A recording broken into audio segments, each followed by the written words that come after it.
സ്തോത്രം. ദൈവത്തിന് മഹത്വം ഉണ്ടാകട്ടെ. പ്രിയ സഹോദരങ്ങളെ, വീണ്ടും ഒരിക്കൽ കൂടെ കർത്താവിൻ്റെ തിരുവചനമായി നിങ്ങളുടെ മുന്നിൽ കടന്നു വരുവാൻ ദൈവം സഹായിച്ചു. അതിനായി സ്തോത്രം. ദൈവത്തിന് മഹത്വം ഉണ്ടാകട്ടെ. കർത്താവിൻ്റെ വചനം ജീവൻ്റെ വചനം, ജീവിപ്പിക്കുന്ന വചനം, ഉയർപ്പിക്കുന്ന വചനം, സ്വർഗത്തിലേക്ക് കൊണ്ടുപോകുന്ന വചനം, പാപത്തിൽ നിന്ന് വിടുവിക്കുന്ന വചനം, പാതയ്ക്ക് പ്രകാശം കാണിക്കുന്ന വചനം, സകലതും വചനത്തിൽ തന്നെ ഉളവായി. വചനം തന്നെയാണ് സർവ്വതും. വചനത്തിൽ കൂടെയാണ് മനുഷ്യൻ മാനസാന്തരപ്പെടുന്നതും, വചനത്തിൽ കൂടെയാണ് മനുഷ്യൻ സൗഖ്യം പ്രാപിക്കുന്നതും, വചനത്തിൽ കൂടെ തന്നെയാണ് ഈ ഭൂമിയിൽ സൃഷ്ടികൾ ഉണ്ടായിട്ടുള്ളതും. അതുകൊണ്ട് പ്രിയമുള്ളവരെ, കർത്താവായ യേശു ക്രിസ്തുവിൽ നിങ്ങൾ വിശ്വസിക്കുന്നുവെങ്കിൽ, കർത്താവായ യേശു ക്രിസ്തുവിനെ നിങ്ങൾ സ്വീകരിക്കുന്നുവെങ്കിൽ, കർത്താവായ യേശു ക്രിസ്തുവിൽ നിങ്ങൾ ആശ്രയിക്കുന്നുവെങ്കിൽ, ആ കർത്താവിൻ്റെ വചനം കേൾക്കുവാൻ തക്കവണ്ണം നിങ്ങളുടെ ഹൃദയങ്ങളെയും ഒരുക്കുക. എന്തുകൊണ്ടെന്നാൽ കർത്താവായ യേശു ക്രിസ്തു ഈ ഭൂമിയിൽ എന്തിനു വന്നു എന്നൊക്കെ നിങ്ങൾ കേട്ടിട്ടുള്ള കാര്യം. എന്നാലും ഞാനും പരിശുദ്ധാത്മാവിൻ്റെ നിറവിൽ ഒരുപാട് കാര്യങ്ങൾ നിങ്ങളോടത്ത് ഞാൻ പങ്കുവച്ചു. അതെല്ലാം എൻ്റെ ഈ ചാനലിൽ തന്നെ ഉണ്ട്. നിങ്ങൾക്ക് അത് എപ്പോൾ വേണമെങ്കിലും എടുത്ത് കേൾക്കാവുന്നതാണ്. കർത്താവായ യേശു ക്രിസ്തു ഈ ഭൂമിയിൽ വന്ന് പാപത്തിൻ്റെ പിടിയിൽ കിടന്ന മനുഷ്യനെ വിടുവിക്കുവാൻ, അവരെ രക്ഷിക്കുവാൻ, മാനസാന്തരപ്പെടുവിൻ എന്ന് പറഞ്ഞുകൊണ്ട് സുവിശേഷം പ്രസംഗിക്കാൻ തുടങ്ങി. മാനസാന്തരം. അപ്പോൾ ഈ മാനസാന്തരം മനുഷ്യന് പ്രധാനമായിട്ടും ആവശ്യമുണ്ടെന്ന് എന്തുകൊണ്ടെന്ന് പറഞ്ഞെന്നാൽ, വരുവാൻ പോകുന്ന ശിക്ഷയിൽ നിന്ന് മനുഷ്യൻ രക്ഷ പ്രാപിക്കണം. ഈ ലോകത്തിൽ ഒരു ന്യായവിധിയുണ്ട്. ആ ന്യായവിധി നമ്മുടെ കർത്താവായ യേശു ക്രിസ്തുവാണ്. യേശു ക്രിസ്തുവിൽ വിശ്വസിക്കുന്ന ഏതൊരു വ്യക്തിക്കും ന്യായവിധിയിൽ അകപ്പെടാതെ രക്ഷ പ്രാപിക്കുവാൻ തക്കവണ്ണം ഒരു വഴി ഉണ്ട്. ആ വഴിയാണ് കർത്താവ് കാണിക്കുന്ന മാനസാന്തരം എന്ന വഴി. ആ മാനസാന്തരം വഴിയിൽ കൂടെ യാത്ര ചെയ്യണമെങ്കിൽ കർത്താവിൻ്റെ വചനത്തിൽ നമ്മൾ വിശ്വസിക്കണം. കർത്താവിൻ്റെ വചനം നമ്മൾ കേൾക്കാൻ തയ്യാറാവണം. അല്ലാതെ ഈ ലോകത്തിൽ പറയുന്ന പോസ്കോ പറയുന്ന അതല്ല. വചനത്തിൽ എന്ത് പറയുന്നു അത് തന്നെയാണ് നാം അനുസരിക്കേണ്ടതും വിശ്വസിക്കേണ്ടതും. അല്ലാതെ ലോകത്തിൽ കെട്ടുകഥകൾ ഒരുപാട് നമ്മൾ കേട്ടുകൊണ്ടിരിക്കുന്നു. ഞാൻ കഴിഞ്ഞ പ്രാവശ്യം ഇതൊക്കെ ഓർമ്മപ്പെടുത്തിയുണ്ടായി. സുവിശേഷം എന്ന് പറഞ്ഞ് ഈ ലോകത്തിൽ ജനത്തെ സുവിശേഷത്തിൽ നടത്തിയത്, അപ്പോസ്തലന്മാർ നടത്തിയത്, പ്രവാചകന്മാർ നടത്തിയത് എല്ലാം നാം നോക്കുമ്പോൾ എല്ലാം സ്വർഗരാജ്യത്തിൻ്റെ വഴിയെയാണ് കാണിക്കുന്നത്. പഴയ നിയമത്തിൽ സ്വർഗരാജ്യത്തിൻ്റെ വഴി അവർ നിഗൂഢമായി പ്രസംഗിച്ചുകൊണ്ടിരുന്നു. എന്നാൽ പുതിയ നിയമത്തിലേക്ക് കടന്നു വരുമ്പോൾ അത് പരസ്യമായി വെളിപ്പാടോടുകൂടെ ജനങ്ങൾക്കത് പറഞ്ഞ് മനസ്സിലാക്കി കൊടുത്തുകൊണ്ടിരുന്നു. അങ്ങനെയാണ് കർത്താവായ യേശു ക്രിസ്തു ഈ ഭൂമിയിൽ വന്നത്. പിന്നെ മനുഷ്യരുടെ ഹൃദയങ്ങളിൽ ഓരോരോ അഭിപ്രായങ്ങളുണ്ട്, ചിന്തകളുണ്ട്. ഇതൊക്കെ സംഭവിക്കുന്ന കാര്യമാണോ? ആകാശത്ത് നിന്ന് തീ ഇറങ്ങി നശിപ്പിക്കുമെന്ന് പറഞ്ഞു. സംഭവിക്കുന്ന കാര്യമാണോ? ഈ ഭൂമിയിൽ സംഭവിച്ച കാര്യങ്ങൾ തന്നെ എല്ലാം. സോദോം ഗൊമോറ നശിപ്പിച്ചത് തീ ഇറങ്ങിയാണ്. മോശയുടെ കാലത്തിലും അഗ്നി ബാധ ഇറങ്ങിയെന്ന് പറഞ്ഞിട്ടുണ്ട്. അപ്പോൾ സ്വർഗത്തിൽ ആകാശത്ത് നിന്ന് അഗ്നി ഇറങ്ങും എന്നുള്ളത് ഉറപ്പാണ്. അങ്ങനെ ഒരു സംഭവം നടന്നിട്ടുണ്ട്. അതുകൊണ്ട് നടക്കും. അതുപോലെ ഈ ഭൂമി മാറ്റപ്പെടുമെന്ന് പറഞ്ഞിട്ടുണ്ട്. അത് നടക്കുന്ന സംഭവമാണ്. പുതിയ സ്വർഗവും പുതിയ ജെറുസലേം എന്ന മണവാട്ടിക്ക് അണിഞ്ഞൊരുങ്ങിയതായി അങ്ങ് സ്വർഗത്തിൽ നിന്ന് ഇറങ്ങി വരും എന്നൊക്കെ പറഞ്ഞിട്ടുണ്ട് തിരുവചനത്തിൽ. കർത്താവായ യേശു ക്രിസ്തു ഇതിനെക്കുറിച്ച് തന്നെയാണ് പ്രസംഗിച്ചുകൊണ്ടിരുന്നത്. ജനം അത് കേൾക്കാൻ തയ്യാറല്ലായിരുന്നു. പല വർത്തമാനങ്ങൾ പറഞ്ഞു. യേശു ക്രിസ്തുവിനെ എന്തെല്ലാം പറഞ്ഞു. ഒരിക്കൽ ഒരു കൂട്ടർ പറഞ്ഞു, ഇവന് ഭ്രാന്ത്, ഇവന് തലയ്ക്ക് സുഖമില്ലെന്ന് പറഞ്ഞു, ഭൂതം പിടിച്ചിരിക്കുന്നു എന്ന് പറഞ്ഞു യേശു ക്രിസ്തുവിനെ. യോഹന്നാൻ സുവിശേഷം 10-ാമത്തെ അധ്യായത്തിൽ നമുക്കത് കാണുവാൻ സാധിക്കും. 10:20 എടുത്ത് വായിച്ച് നോക്കുക. ഭൂതം പിടിച്ചിരിക്കുന്നു യേശു ക്രിസ്തുവിന്, ഭ്രാന്തൻ. വേറെ ചിലരൊക്കെ പെണ്ണുപിടിയൻ, ഇങ്ങനെ പലതരത്തിലൊക്കെ പറഞ്ഞുകൊണ്ട് നടക്കുന്നവരുണ്ട് ഇന്നും ഭൂമിയിൽ. ഇന്നും കർത്താവിനെ സ്വന്തം രക്ഷിതാവായി സ്വീകരിക്കുവാൻ ആർക്കും മനസ്സില്ല. കാരണം എന്തെന്നറിയാമോ? ഇവിടെ പ്രസംഗിക്കുന്നത് മാനസാന്തരമാണ്. വിശുദ്ധിയോടെ ജീവിക്കണം. വിശുദ്ധിയോടെ ജീവിച്ചാലേ ദൈവസന്നിധിയിൽ നമുക്ക് പോകുവാൻ സാധിക്കുള്ളൂ.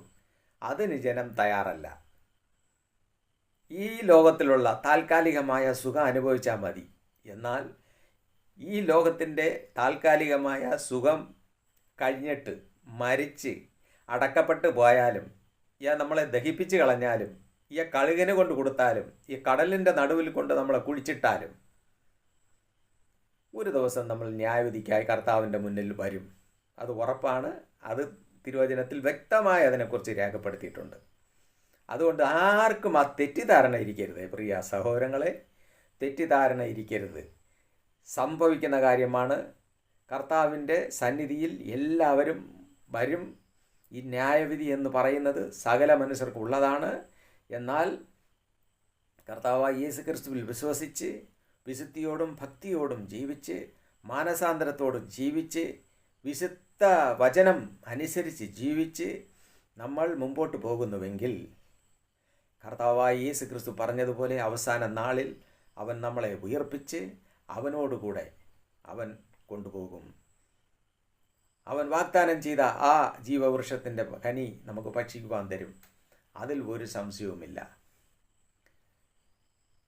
ഈ ഭൂമിയിൽ കർത്താവ് പ്രസംഗിച്ച ഭാഗത്തിൽ ഒരു കാര്യം ഇന്ന് നിങ്ങൾക്ക് ഞാൻ അതിനെ ഓർമ്മപ്പെടുത്തുകയാണ്. യോഹന്നാൻ സുവിശേഷത്തിൽ 3-ാമത്തെ അധ്യായത്തിൽ നമുക്ക് കാണുവാൻ സാധിക്കും, നിക്കോദേമോസ് എന്ന് പറയുന്ന ഒരു മനുഷ്യനുണ്ടായിരുന്നു. അവിടെ ഒരുപാട് കാര്യങ്ങളെ കുറിച്ചൊക്കെ അവൻ സംസാരിക്കുന്നുണ്ട്. അപ്പോൾ കർത്താവ് അവനോട് പറഞ്ഞു, നീ വീണ്ടും ജനിക്കുന്നില്ല എങ്കിൽ സ്വർഗരാജ്യത്തിൽ പ്രവേശിക്കുകയില്ല. അവൻ ഒരു ചോദ്യം ചോദിച്ചു. മനുഷ്യൻ വളർന്ന് പ്രായമായതിനു ശേഷം അവൻ എങ്ങനെ വീണ്ടും ജനിക്കും?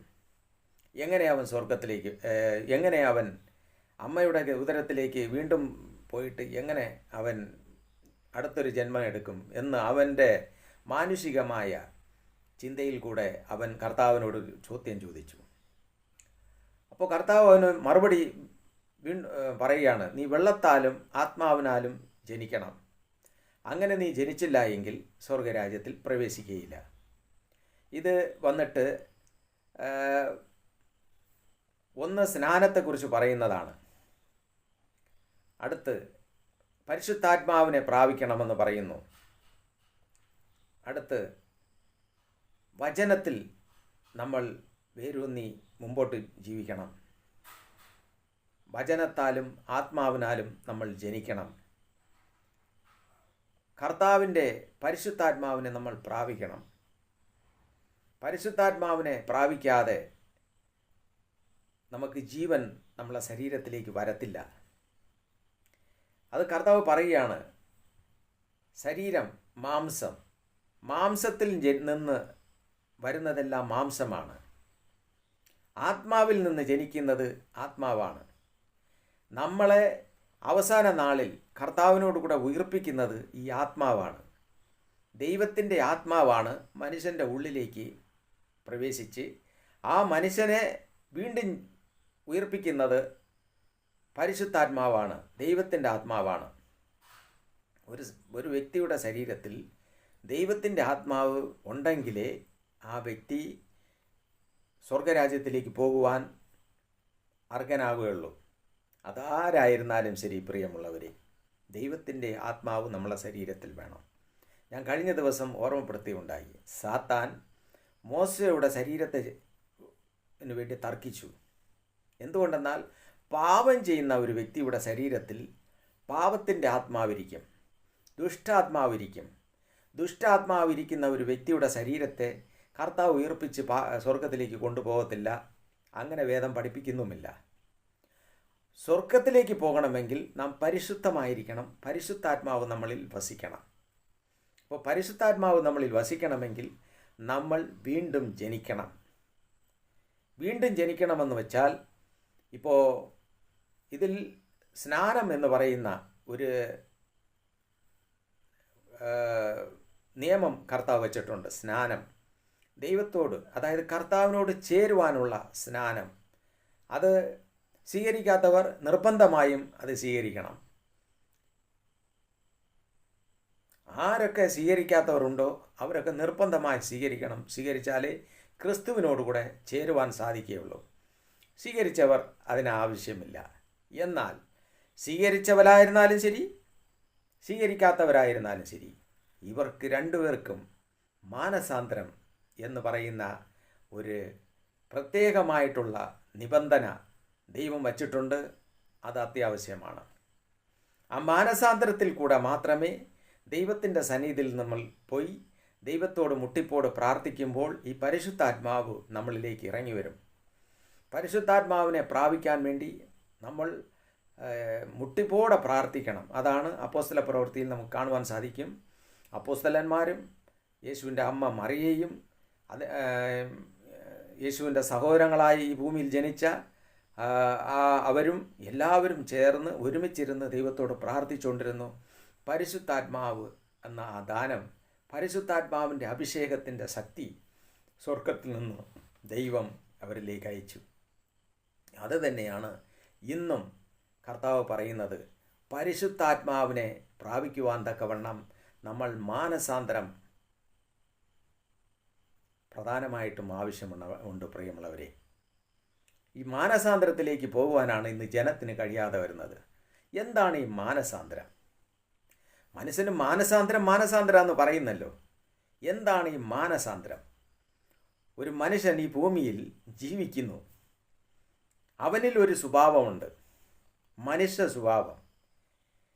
കർത്താവ് തിരുവചനത്തിൽ പറയുന്നുണ്ട്. സഭാപ്രസംഗിയിൽ നമുക്ക് കാണുവാൻ സാധിക്കും. 7-ാമത്തെ അധ്യായത്തിൽ 20-ാമത്തെ വാക്യം വായിച്ചു നോക്കുക. അവിടെ പറയുന്നത്, ഈ ഭൂമിയിൽ ജനിച്ച ഏതൊരു വ്യക്തിയായിരുന്നാൽ ശരി, ഒരു വ്യക്തിയും നീതിമാനായി ഇരുന്നിട്ടില്ല. പാപം ചെയ്യാതെ നീതിമാനായിട്ട് ആരും വന്നിട്ട് ഈ ഭൂമിയിൽ ഇരുന്നിട്ടില്ല. ആരെ എടുത്ത് നോക്കിയാലും അവർ എന്തെങ്കിലും പാപം ചെയ്തവരാണ്. അപ്പോൾ ഈ ഭൂമിയിൽ നീതിമാനെന്ന് ഒരുപാട് പേരെ നീതിമാനെന്ന് വേദപുസ്തകം രേഖപ്പെടുത്തിയിട്ടുണ്ട്.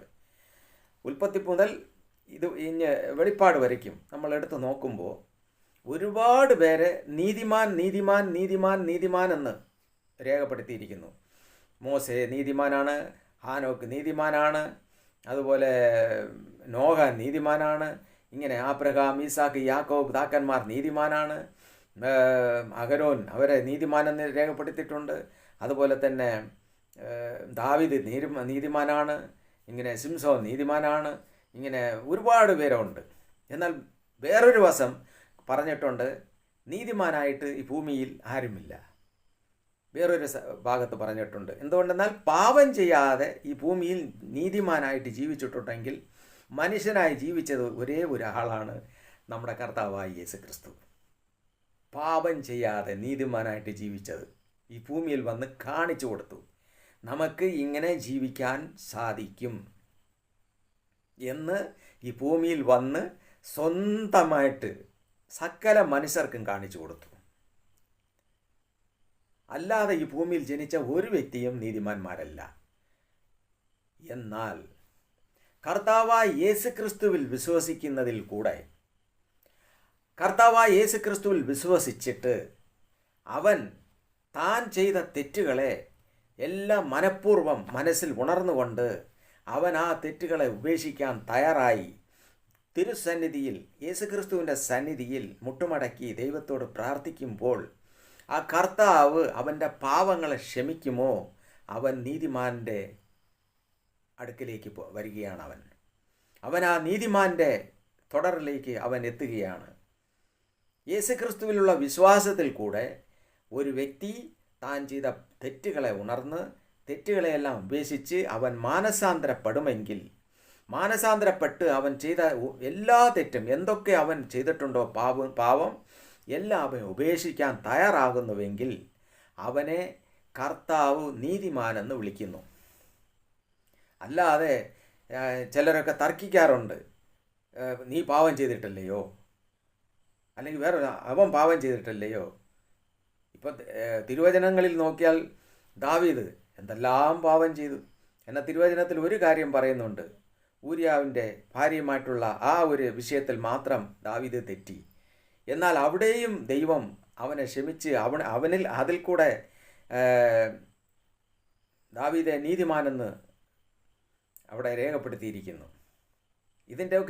ഇതൊക്കെ എന്താണ് ഇതിൻ്റെ ഉൾ മർമ്മമെന്ന് വെച്ചാൽ, ഒരു സമയം ഒരു വ്യക്തി പാപം ചെയ്തു കഴിഞ്ഞാൽ കർത്താവിൻ്റെ സുവിശേഷം കേൾക്കുമ്പോൾ, കർത്താവിൻ്റെ വചനം കേൾക്കുമ്പോൾ അവൻ്റെ ഉള്ളിൽ ഒരു പരിവർത്തനം ഉണ്ടാകണം. താൻ ചെയ്ത തെറ്റുകൾ അവൻ ഉണരണം. ഉണർന്നിട്ട് അവൻ്റെ തെറ്റുകളെ അവൻ മനസ്സിലാക്കി അതിനെ ഉപേക്ഷിക്കണം. അവൻ ഉപേക്ഷിക്കാൻ തയ്യാറാവണം. ചുരുക്കത്തിൽ ഒരു കാര്യം, ഒരു വ്യക്തി മദ്യപിക്കുന്ന ഒരു വ്യക്തിയായിരിക്കാം. അവനെക്കൊണ്ട് മദ്യപാനം ഉപേക്ഷിക്കാൻ കഴിയുന്നില്ല, സമ്മതിച്ചു, അവനെക്കൊണ്ട് ഉപേക്ഷിക്കാൻ കഴിയുന്നില്ല. എന്നാൽ കർത്താവായ യേശുക്രിസ്തുവിൽ അവനെ സമർപ്പിച്ചുകൊണ്ട് അവൻ്റെ ചുറ്റുമുള്ള അവൻ്റെ ഭാര്യയായിക്കോട്ടെ, മക്കളായിക്കോട്ടെ, അല്ലെങ്കിൽ സഹോദരങ്ങളായിക്കോട്ടെ, എല്ലാവരും മുട്ടിപ്പോടെ അവന് വേണ്ടി പ്രാർത്ഥിക്കണം. മുട്ടിപ്പോടെ ആ വ്യക്തിക്ക് വേണ്ടി പ്രാർത്ഥിച്ചുകൊണ്ടേയിരിക്കുക, ഉപവാസമെടുത്ത് പ്രാർത്ഥിക്കുക. പ്രിയമുള്ളവരെ, ഞാനിത് പറഞ്ഞു തരുന്നത് നിങ്ങൾ യേശു ക്രിസ്തുവിൽ ചേരുവാനാണ്. ക്രിസ്തുവിനോടുകൂടെ ഉയർപ്പിക്കപ്പെട്ട കർത്താവായ യേശു ക്രിസ്തുവിൽ വിശ്വസിക്കുന്ന നിങ്ങൾ, കർത്താവ് നമ്മളെ അതുപോലെ ഉയർപ്പിക്കുമെന്നുള്ള ആ വിശ്വാസത്തോടുകൂടെ നിങ്ങൾ ഇത് ചെയ്യുന്നുവെങ്കിൽ തീർച്ചയായും നിങ്ങൾക്കിതിൽ ഫലമുണ്ടാവും. കർത്താവായ യേശു ക്രിസ്തുവിന് മാത്രമേ ഇതിൽ നിന്ന് രക്ഷിക്കാൻ കഴിയത്തുള്ളൂ. നിങ്ങൾ ഒരു വ്യക്തിക്ക് ഒരു മദ്യപിച്ച് നടക്കുന്ന ഒരു വ്യക്തി മാനസാന്തരം എന്ന് പറയുന്ന ഒരു അവസ്ഥയിലേക്ക് വരണമെങ്കിൽ ഈ ലോകത്തിൽ വേറെ എവിടെ പോയാലും അവൻ മാനസാന്തരത്തിലേക്ക് വരുവാൻ സാധിക്കുകയില്ല. കാരണം ഈ ലോകത്തിൻ്റെ അധിപതി, ഈ ലോകത്തിൻ്റെ സാത്താൻ എങ്ങനെയെങ്കിലും ഒരു വ്യക്തിയെ പാതാളത്തിലേക്ക് കൊണ്ടുപോകാനേ നോക്കത്തുള്ളൂ. ദൈവത്തിൻ്റെ അടുക്കൽ നിന്ന് അവനെ പിരിച്ച് പാതാളത്തിലേക്ക് കൊണ്ടുപോകണം. അതാണ് അവൻ്റെ ലക്ഷ്യം. പാപം ചെയ്യുന്ന വ്യക്തി സാത്താനുള്ളതാണ്. അപ്പോൾ ഈ മാനസാന്തരത്തിൻ്റെ അനുഭവത്തിലേക്ക് വരണമെങ്കിൽ ഒരു വ്യക്തി ഇപ്പോൾ മദ്യപിച്ച് ഇങ്ങനെ കുടുംബത്തിൽ ഒരു കാര്യത്തിനും പ്രയോജനമില്ലാതെ കടക്കുന്നുവെങ്കിൽ കർത്താവായ യേശു ക്രിസ്തുവിൻ്റെ പാദത്തിൽ അവൻ്റെ ചുറ്റുമുള്ളവർ എല്ലാവരും മുട്ടിപ്പോടെ പ്രാർത്ഥിക്കാൻ തയ്യാറാവണം. എങ്ങനെയെങ്കിലും പോട്ടെ, രക്ഷപ്പെടുമെങ്കിൽ രക്ഷപ്പെട്ടു, അല്ലെങ്കിൽ ചത്തോണ്ട് പോട്ടെ എന്നൊക്കെ ശപിക്കുന്നതെ വിട്ടിട്ട് ആ വ്യക്തിയിൽ ക്രിസ്തു വസിക്കും. ആ വ്യക്തിയിൽ കൂടെ ക്രിസ്തുവിനെ കാണാൻ നാം ഓരോരുത്തരും തയ്യാറാവണം. അവൻ്റെ കുടുംബത്തിലുള്ളവർ തയ്യാറാവണം. അവൻ്റെ ഭാര്യയാകട്ടെ, അവൻ്റെ മകനാകട്ടെ, അല്ലെങ്കിൽ അവൻ്റെ സഹോദരങ്ങളാവട്ടെ, അവൻ്റെ മാതാപിതാക്കളാകട്ടെ, ആരായിക്കോട്ടെ, അവനിൽ ക്രിസ്തു ഉണ്ടെന്നുള്ള ആ ഒരു ചിന്ത നിങ്ങളുടെ ഉള്ളിൽ എപ്പോഴും ഉണ്ടായിരിക്കണം. ആ ക്രിസ്തുവിനെ അവൻ്റെ ഉള്ളിൽ എഴുന്നേൽപ്പിക്കണം. ആ ക്രിസ്തു അവനിൽ ഉയർത്തു വരണം. അതിന് അവനിലുള്ള ആ മദ്യപാനത്തിൻ്റെ ദുരാത്മാവ് അവനെ വിട്ടു പോകണം. അതിന് എല്ലാവരും മുട്ടിപ്പോടെ പ്രാർത്ഥിക്കുക. പ്രിയമുള്ള സഹോദരങ്ങളെ മുട്ടിപ്പോടെ പ്രാർത്ഥിക്കുക. വിടുവിക്കുവാൻ കർത്താവായ യേശു ക്രിസ്തുവിനെ കൊണ്ട് കഴിയും. ക്രിസ്തുവിനെ കൊണ്ട് കഴിയാത്ത ഒരു കാര്യമില്ല. അങ്ങനെയുള്ള ചരിത്രമില്ല. ഇന്ന് എത്രയോ കുടുംബങ്ങളിൽ മദ്യപിച്ച് ഈ ഭൂമിയിൽ നശിച്ചു കൊണ്ട് കിടന്ന എത്രയോ ജനങ്ങൾ, എത്രയോ മക്കൾ ഇന്ന് കർത്താവായ യേശു ക്രിസ്തുവിൽ വിശ്വസിച്ച് വിശുദ്ധിയോടെ ഭക്തിയോടെ ജീവിക്കുന്നു. ചിലരൊക്കെ